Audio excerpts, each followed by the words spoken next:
IC Bus's primary mission is to support our customers in their mission, which is getting kids to and from school safely each day.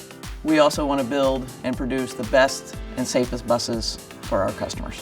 When we made this decision to make electronic stability control and collision mitigation standard on all our school buses, it's something we thought very carefully about, to bring this technology to our customers without breaking their budget and helping drivers and customers reduce incidents caused by other drivers sharing the road with our school buses. It also reinforces our pledge to put the driver first.